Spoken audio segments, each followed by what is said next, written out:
जय हिंद। स्वागत है आपका गुप्ता जी जामो यूट्यूब चैनल पे। आज क्लास में हम देखेंगे भारत के स्वतंत्रता आंदोलन में महिलाओं की भूमिका। भारतीय स्वतंत्रता आंदोलन में महिलाओं का योगदान भारतीय स्वतंत्रता संग्राम की लड़ाई केवल पुरुषों की हिस्सेदारी से फतह नहीं की गई, बल्कि इस महायज्ञ में महिलाओं की भूमिका भी उल्लेखनीय है। भारत के स्वतंत्रता आंदोलन में महिलाओं का महत्वपूर्ण योगदान रहा है। अंग्रेजों के विरुद्ध पुरुषों के कंधे से कंधा मिलाकर देश की बेटियों ने अपना कर्तव्य निभाया। उन्होंने अंग्रेजों के विरुद्ध कदम उठाया, वीरता और साहस तथा नेतृत्व की क्षमता का अभूतपूर्व परिचय दिया। साल 1857 की क्रांति के बगावत के समय राजघराने की महिलाएं आज़ाद भारत का सपना पूरा करने के लिए पुरुषों के साथ एकजुट हुई। इनमें प्रमुख थी इंदौर की महारानी अहिल्याबाई होलकर और झांसी की महारानी लक्ष्मीबाई।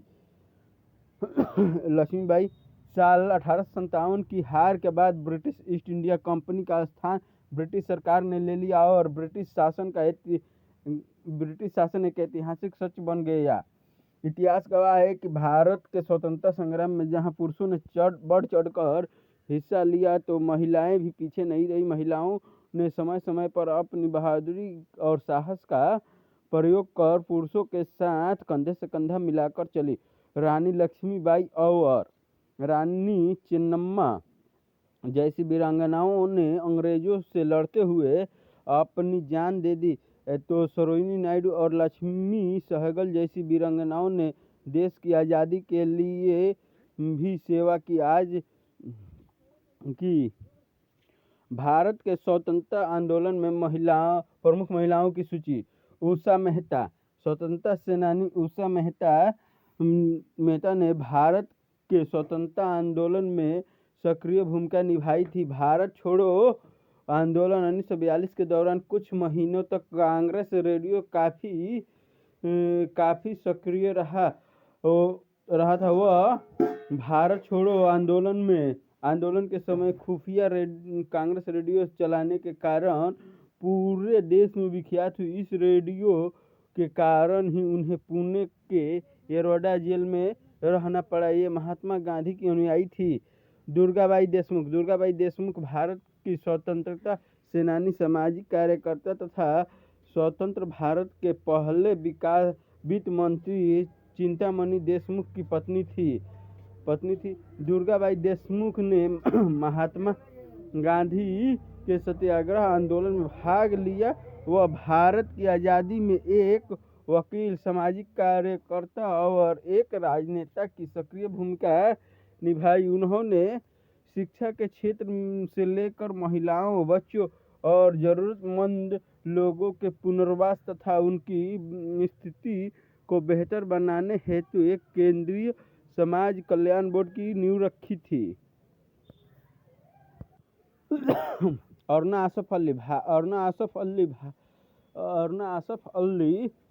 भारतीय स्वतंत्रता सेनानी थी। उनका जन्म का नाम अरुणा गांगुली था। उन्होंने 1942 में भारत छोड़ो आंदोलन के दौरान मुंबई के गोवालिया मैदान में कांग्रेस का झंडा फहराने के लिए हमेशा याद किया जाता है। उन्होंने एक कार्यकर्ता होने के नाते नमक सत्याग्रह में भाग लिया और लोगों को अपने साथ जोड़ने में महत्वपूर्ण भूमिका अदा की।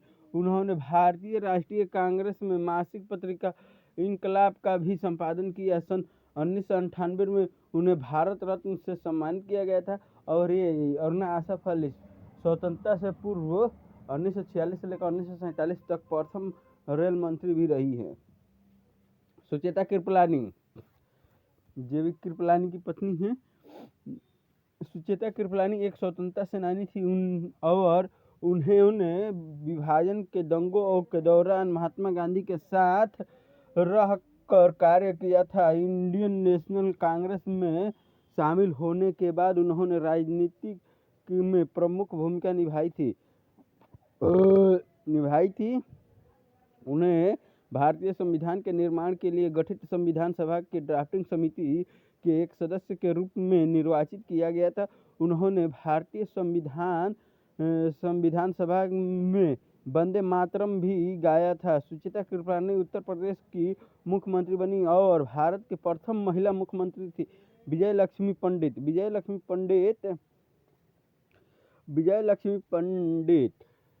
भारत के पहले प्रधानमंत्री जवाहरलाल नेहरू की बहन थी। भारत के स्वतंत्रता आंदोलन में विजय लक्ष्मी पंडित ने अपना अमूल्य योगदान दिया।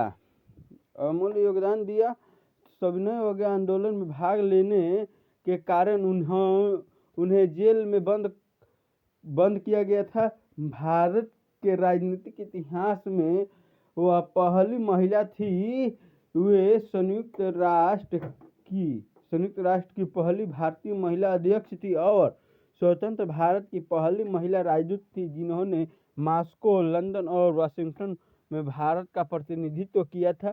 कमला नेहरू भारतीय राष्ट्रीय कांग्रेस के शीर्ष नेता एवं भारत के प्रथम प्रधानमंत्री जवाहरलाल नेहरू की धर्मपत्नी थी। कमला नेहरू महिला लौह स्त्री साबित हुई, जो धरने जुलूस में अंग्रेजों का सामना करती, भूख हड़ताल करती और जेल की पथरीली धरती पर सोती थी। नेहरू के साथ साथ कमला नेहरू और फिर इंदिरा की प्रेरणा में देश की आज़ादी ही सर्वोपरि थी।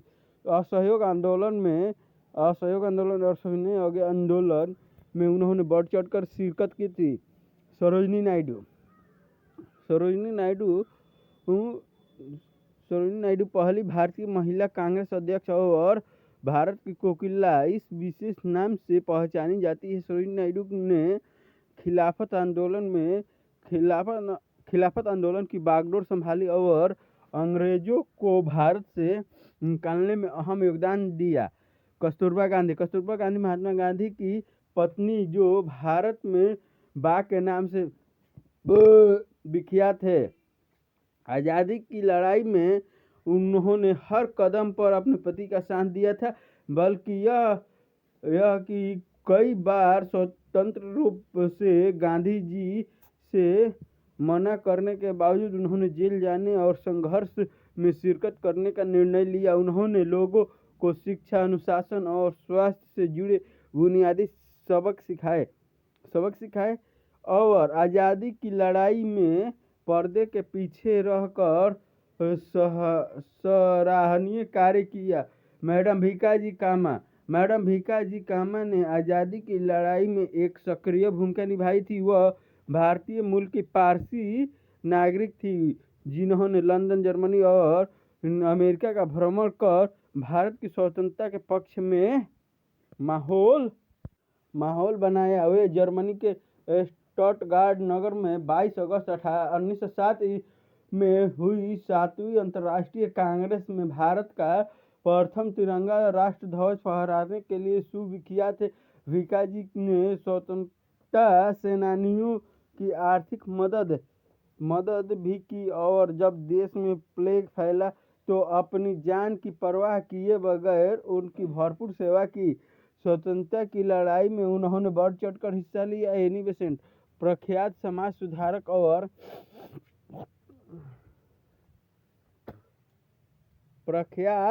सुधारक और स्वतंत्रता सेनानी एनी बेसेंट ने भारत को एक सभ्यता के रूप में स्वीकार किया था तथा भारतीय राष्ट्रवाद को अंगीकार किया था।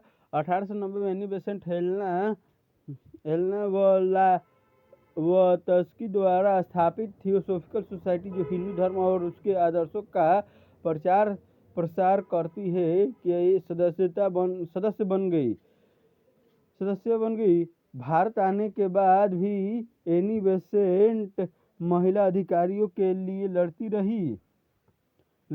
महिलाओं को वोट जैसे अधिकारों की मांग करते हुए एनी बेसेंट लगातार ब्रिटिश सरकार को पत्र लिखती रही। भारत में रहते हुए एनी बेसेंट ने स्वराज के लिए चल रहे होम रूल आंदोलन में महत्वपूर्ण भूमिका निभाई थी। बेगम हजरत महल अवध के शासक वाजिद अली शाह की पहली पत्नी थी। सन 1857 में भारत के भारत के पहले स्वतंत्रता संग्राम में उन्होंने ब्रिटिश ईस्ट इंडिया कंपनी के खिलाफ विद्रोह किया। उन्होंने लखनऊ को अंग्रेज से बचाने के लिए भरसक प्रयत्न किया और सक्रिय भूमिका निभाई। बेगम हजरत महल की हिम्मत का इसी अंदाज इसी से अंदाजा लगाया जा सकता है कि उन्होंने मोटिया बुर्ज में जंग आज़ादी के दौरान नज़रबंद किए गए वजीद अली शाह को छुड़वाने के लिए लॉर्ड कैनिंग के सुरक्षा दस्ते में सेंध लगा दी थी। योजना का भेद खुल गया, वरना वाजिद अली शाह शायद आज़ाद करा लिए जाते। रानी लक्ष्मीबाई मराठा शासित झांसी राज्य की रानी थी और 1857 के प्रथम भारतीय स्वतंत्रता संग्राम में अंग्रेजी हुकूमत के विरुद्ध बिगुल बजाने वाले वीरों में से एक थी। वैसी वीरांगना थी जिन्होंने मात्र 23 वर्ष की आयु में ब्रिटिश साम्राज्य की सेना से मोर्चा लिया और रण क्षेत्र में वीर गति को प्राप्त हो गई, परंतु जीते जी अंग्रेजों को अपने राज्य झांसी पर कब्जा नहीं करने दिया। डॉक्टर लक्ष्मी सहगल पेशे से डॉक्टर लक्ष्मी सहगल ने भारत के स्वतंत्रता संग्राम के साथ साथ सामाजिक कार्यकर्ता के तौर पर प्रमुख भूमिका निभाई थी। उनका पूरा नाम लक्ष्मी स्वामीनाथन सहगल था। वे आज़ाद हिंद फौज की अधिकारी तथा आज़ाद हिंद सरकार में महिला मामलों की मंत्री थी। वे व्यवसाय से डॉक्टर थी जो द्वितीय विश्व युद्ध के समय प्रकाश में आई। वे आज़ाद हिंद फौज की रानी लक्ष्मी रेजिमेंट की कमांडर थी। उन्हें वर्ष 1998 में पद्म विभूषण से नवाजा गया था। कनकलता बरुआ असम की रहने वाली थी। उन्होंने भारत छोड़ो आंदोलन में बढ़ चढ़कर हिस्सा लिया। भारत छोड़ो आंदोलन के समय उन्होंने कोर्ट परिसर और पुलिस स्टेशन के भवन पर भारत का तिरंगा फहराया। कनकलता बरुआ महज 17 साल की उम्र पुलिस स्टेशन पर तिरंगा फहराने की कोशिश के दौरान पुलिस की गोलियों का शिकार बन गई।